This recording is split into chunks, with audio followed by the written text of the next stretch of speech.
Bismillahirrahmanirrahim. Assalamualaikum warahmatullahi wabarakatuh. Waalaikumsalam warahmatullahi wabarakatuh. Oke, kita udah ngedenger juga ya ada yang nyapa ternyata. Berarti Zidan tuh di sini nggak sendirian karena ditemenin sama salah seorang yang pengalaman berorganisasinya tuh udah banyak banget ya. Dan sekarang terpilih juga nih jadi pengawas di Kopang Unisba dan menjadi ketua dari salah satu organisasi eksternal yang ada di Unisba. Oke, mungkin tanpa berlama-lama lagi, karena sahabat Kopang udah tahu siapa yang lagi bicara sekarang, pasti Zidan Tresna dari staf Humas, dan sekarang Zidan bakal berbincang atau sharing sama salah satu orang yang humoris ya, selalu menghibur para pengurus di kala kebingungan, di kala merasa pusing gitu. Nah, boleh Kang coba perkenalkan diri? Oke, baik. Terima kasih ya. Mungkin aku manggilnya sahabat aja ya. Ya, boleh. Sahabat Zidan. Oke, mungkin izin memperkenalkan diri ya. Nama aku Muhammad Lutfi Hasan. Kebetulan saat ini aku aktif di Kopang Unisba sebagai pengawas bidang usaha. Juga alhamdulillah aku terpilih sebagai ketua di organisasi PMII Rayyan Syariah sebagai ketua umum. Ya mungkin untuk organisasi lain gak usah disebutin lah ya. Takutnya terlalu banyak juga nih. Ya karena emang udah banyak banget sih kalau misalkan disebutin satu persatu juga, kayak pasti sahabat Kopma yang ada di sana yang lagi ngedengerin podcast ini bahkan tercengang gitu ya, karena ya pengalaman organisasinya sangat banyak dari Kang Lutfi ini. Oke, gimana Kang? Sehat? Alhamdulillah sehat. Alhamdulillah. Dan gimana sehat? Alhamdulillah sehat, tapi ya campur aduk lah ya. Oke Kang, jadi sekarang tuh kita bakalan sharing tentang pengalaman Akang yang dimana dalam berorganisasi itu udah cukup lama juga. Nah, dan di tahun sekarang tuh mungkin banyak organisasi di luar sana, khususnya di Kopang Unisba juga merasakan suatu perubahan yang memang memberikan dampak yang lumayan besar gitu ya Kang terhadap Kopang Unisba. Nah, karena perkembangan zaman juga akan mempengaruhi bagaimana cara berpikir seseorang kan ya. Jadi dengan perubahan yang ada, kita nggak akan bisa memberhentikan hal itu, karena ya yang namanya manusia pasti akan selalu berkembang dengan segala fasilitas-fasilitas yang ada di zaman sekarang. Nah, katanya nih Kang, di lingkungan kampus, khususnya di organisasi itu, mahasiswa itu menjadi kurang minat untuk mengikuti sebuah organisasi. Karena yang kita tahu juga bahwa organisasi itu kan sebuah wadah yang dimana menjadi tempat untuk kita mencari ilmu, mengaplikasikan ilmu dari materi perkuliahan ke organisasi, dan menambah banyak pengalaman yang memang tidak bisa kita dapatkan di materi-materi perkuliahan gitu. Nah, menurut Akang sendiri nih, apa sih yang menjadi penyebab hal itu bisa terjadi, atau mungkin pandangan dari Akang kepada hal tersebut itu seperti apa? Oke, baik. Mungkin mengenai penurunan minat organisasi mahasiswa ya dalam ke kampus. Ya, sebetulnya kita analisis juga gitu. Hal tersebut terjadi bukan berarti karena memang mahasiswanya tersendiri ataupun memang organisasinya yang memang kurang menawarkan benefit ataupun keuntungan gitu ya kepada mahasiswa tersebut. Akan tetapi kita bisa lihat dari beberapa faktor. Kayak misalnya memang si mahasiswa tersebut dia seorang yang individualis. Kita tarik lagi nih ya ke dalam antropologi kampus, ke dalam tipologi mahasiswa. Itu kan ada yang mahasiswa apatis, mahasiswa individualis, mahasiswa aktivis, terus juga ada yang kudis-kudis, kuliah diskusi, kunang-kunang, kuliah nangkring, kura-kura, kuliah rapat, ya. Kuda, kuliah dagang gitu ya. Nah, jadi memang bahkan ada sekalipun mahasiswa yang pragmatis, materialistis. Nah, itu. Jadi memang kita bisa lihat dari beberapa faktor kenapa penurunan minat mahasiswa terhadap organisasi ini menjadi sebuah hal yang menjadi suatu kemunduran gitu ya. Bentuk kemunduran daripada peran fungsi si mahasiswa ini sendiri. Ya. Nah, karena ya itu yang sudah disebutkan oleh Kang Lutfi tadi juga, bahwa yang namanya mahasiswa tidak ada di dalam satu dalam satu sikap atau dalam satu pemikiran, bahkan lebih gitu ya, ada yang apatis, materialistis atau pragmatis dan sebagainya. Jadi kita harus mengetahui terlebih dahulu juga mungkin ya Kang, mahasiswa itu termasuk ke beberapa golongan seperti itu.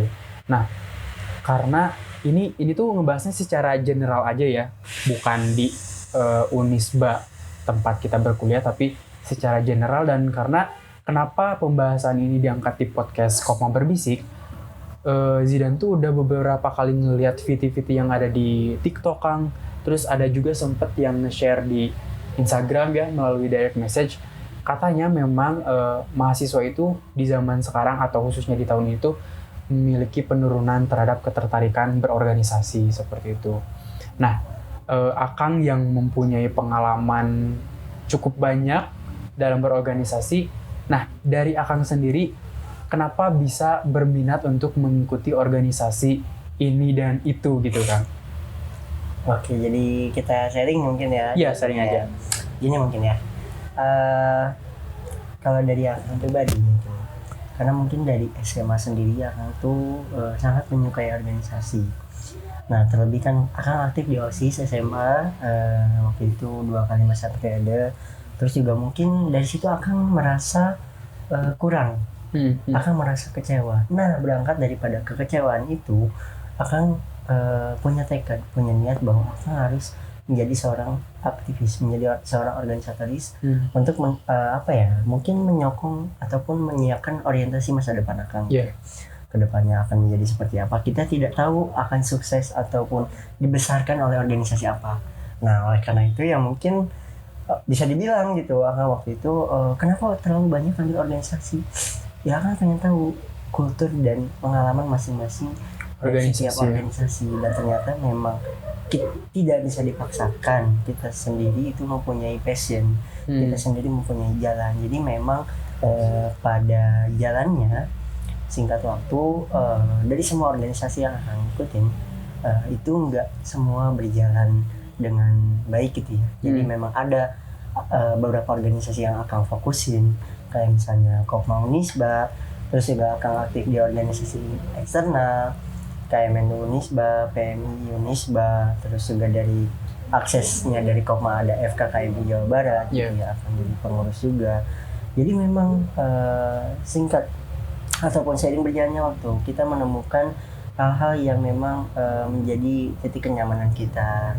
Terus juga, oh ternyata ini yang kita cari selama ini, ada di sebuah organisasi ini. Toh kan kita pasti mencari pengalaman tentunya, mencari relasi, membangun networking, gitu ya. Itu yang penting dari organisasi. Oke, jadi memang berawal dari kekecewaan, dan rasa kekecewaannya itu ingin diimprove untuk bisa menjadikan pribadi ini tuh yang lebih baik gitu ya, dengan melalui mengikuti organisasi-organisasi yang ada, sehingga bisa mengetahui juga kan kebudayaan dari setiap organisasi itu seperti apa. Nah, pandangan Akang sendiri gitu, dengan ya tahulah ya anak muda zaman sekarang tuh kayak gimana gitu, pengennya tuh nongkrong, gaul sana sini dan lain sebagainya. Nah, pandangan Akang terhadap organisasi di tahun ini atau di zaman sekarang tuh apakah bisa bertahan, atau mungkin ada pandangan lain terhadap perkembangan zaman mengenai organisasi? Mungkin ini ya, kalau menurut Akang, sebuah organisasi itu kan adalah benda mati. Jadi organisasi itu akan menjadi besar ketika kita memiliki kontribusi yang lebih besar. Organisasi ini tidak akan hidup ketika tidak ada yang menghidupkan. Nah, makanya organisasi pun tidak akan menjadi eksis, tidak akan terkenal kalau misalnya orang-orang ini tidak memperlihatkan benefitnya, ataupun memperlihatkan aku sudah bisa menjadi ini, aku menjadi orang. Jadi organisasi itu melahirkan orang-orang yang besar, sehingga organisasi tersebut dipandang, wah ternyata organisasi ini sukses, organisasi ini besar. Nah, itu yang menjadi daya tarik atau minat mahasiswa ataupun anak-anak muda terhadap sebuah organisasi. Kalau misalnya organisasi ini apa ya, boleh dibilang misalnya masih belum terkenal atau masih gitu-gitu aja gitu, apalagi misalnya ada dualisme atau gimana gitu ya, kita nggak tahu lah. Itu jadi mahasiswa juga ini nggak menghasilkan apa-apa gitu. Nah, makanya perlu adanya kontribusi secara lebih. Itulah yang akan bilang ya, nikmati proses jalannya hasil, karena seberapapun besar kita berproses, hasil itu yang hasilnya pasti kita yang akan menikmati sendiri. Iya, benar banget. Dan mungkin tambahannya apa ya, supaya setiap individu yang ikut serta dalam organisasi itu lebih apa ya, lebih mematangkan niatnya untuk apa sih ikut berorganisasi dan sebagainya, agar apa yang kita jalankan, apa yang kita capai pun sesuai dengan passionnya kita gitu ya Kang. Nah, karena udah banyak banget nih pengalamannya berorganisasi dari Kang Lutfi ini, ada gak pesan atau saran gitu untuk mahasiswa yang memang tadinya mungkin gak berminat gitu untuk berorganisasi, tapi ternyata setelah diberi saran nih oleh Kang Lutfi, lebih terbuka pikirannya untuk, oh ternyata ya organisasi itu bukan sekedar rapat doang gitu, tapi ternyata bisa membuka networking, terus pengalaman serta ilmu baru juga dan sebagainya. Mungkin pertama ya gini, dengan kita aktif berorganisasi berarti kita selangkah lebih maju, kita selangkah lebih mengetahui, kita selangkah lebih membuka wawasan daripada orang-orang yang tidak mengikuti organisasi. Nah, ke satu itu. Kedua, organisasi tidak menjamin kesuksesan kita, tapi organisasi membuka jalan untuk kita menjadi sukses. Nah, yang ketiga, akan titik sih sebetulnya gini ya.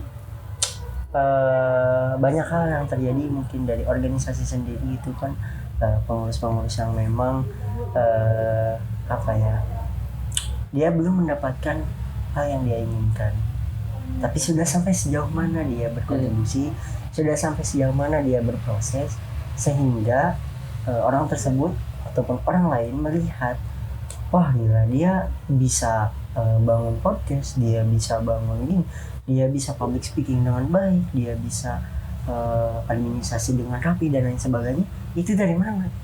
Pasti kan dari organisasi. Makanya ya kita harus banyak mengekspor, kita harus banyak main, kita harus banyak diskusi, kita harus banyak ngobrol, harus apa ya, buka pandangan, minta sudut pandang dari orang lain supaya memperkaya wawasan kita gitu.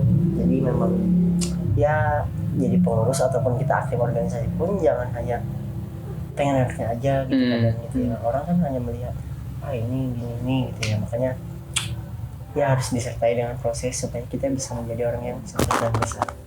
Ya benar banget sih, setuju banget. Apalagi tadi sempat disinggung juga ada 2 poin yang bisa ditarik gitu ya. Yang pertama, kita dengan berorganisasi menandakan bahwa kita itu selangkah lebih maju daripada mahasiswa lain.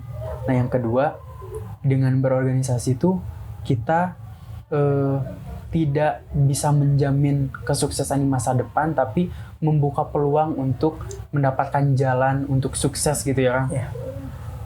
Wow, ya lumayan membuka pikiran gitu. Kalau misalkan ya yang namanya berorganisasi itu tidak akan ada apa ya, tidak akan ada rasa kekecewaan, karena yang namanya organisasi bakal apa ya, menimbulkan kebermanfaatan yang bisa kita aplikasikan dalam kehidupan sehari-hari dan lain sebagainya. Nah, itu aja mungkin Kang di sesi sharing kali ini. Terima kasih Kang sudah menyempatkan untuk hadir. Semoga sehat, terus sukses selalu dalam memimpin sebuah organisasi tentunya. Amin. Ya, itu saja yang bisa kami sampaikan di podcast Kopma Berbisik ini. Sampai ketemu lagi di podcast Kopma Berbisik selanjutnya. Terima kasih. Wassalamualaikum warahmatullahi wabarakatuh. Waalaikumsalam.